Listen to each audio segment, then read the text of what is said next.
यो चाहिँ के होला त भनेर तपाईँहरू चाहिँ छक्क परिरहनु भएको त छैन साथीहरू। यो चाहिँ एकैछिन तपाईँहरूलाई हेर्दाखेरि चाहिँ के होला भनेर चाहिँ लाग्छ होला, तर कतिजना साथीहरू त चिन्नु पनि हुन्छ। यो चाहिँ हो लोकल अर्ग्यानिक घिउ हो। अनि यो चाहिँ म मासु र दिदीकोमा गएको थिएँ। दिदीकोमा जाँदाखेरि चाहिँ दिदीकोबाट दिदीलाई कसैले ल्याएको रहेछ घिउ, लोकल घिउ। अनि दिदीले चाहिँ खाँदै हुनुहुँदो रहेछ। अनि हामी दिदीबहिनी चाहिँ एकदमै रमाइलो गर्छौँ भेट हुँदाखेरि। अनि त्यसपछि यहाँ चाहिँ अब दिदीले घिउ खाँदै हुनुहुन्छ, अनि म चाहिँ दिदीलाई एकदमैसँगले अब जिस्काउँदैछु।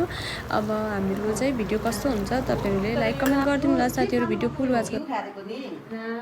कहाँबाट ल्याउनु भयो यस्तो मिठो घिउ? गाउँबाट मगाएको नि रोजी दिदी मलाई पनि आधी दिनु ल। आफूले किनेर ल्याएको घिउ कस्तो मागिहाल्ने दाबी दिनु त ल ल एक साक्षी दिउँला भनेर गीत लागेर झोका लाग्छ कति लोभी हौ।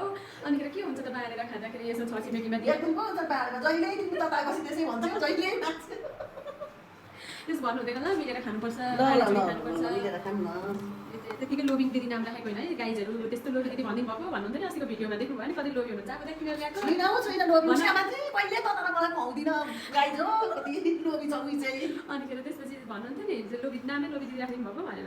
अनि लोभ गऱ्यो भएपछि लोभी दिदी राख्नु परेन। यहाँ घिउ मागेको आफूले त किनेर ल्याएको म त माग्ने तिमीलाई खाने भने जस्तै कुरा गर्नुभयो। यस्तो पनि हुन्छ गाइज होइन नि गाइज। उसले चाहिँ कहिले उसको घरमा गएर बोलाएर कहिले मलाई घिउ खान बोलाएको छैन। मैले त तपाईँलाई पछि सम्झिन्छु र पनि चिन्ता बुझ्दैन जहिले रोकिने मान्छे नि बहिनी त।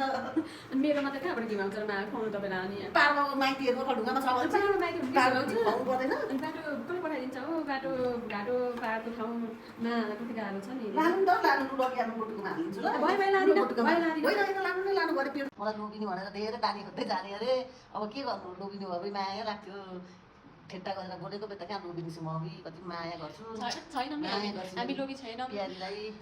हामी त लोभी छैनौँ है साथीहरू। हामी त एउटा भिडियोमा मजाको लागि मात्रै बनाएको हो। हामी त के अरे रियली जिन्दगी त हाम्रो एकदम आफ्नो दिदीबहिनी भन्दा पनि बढ्ता छौँ हामी चाहिँ। एउटा भावना रगतको नाता पनि यति नजिक हुँदैन होला, तर भावनाको नाताले जोडिएको सम्बन्ध चाहिँ हाम्रो एकदमै प्यार से छ। प्यार से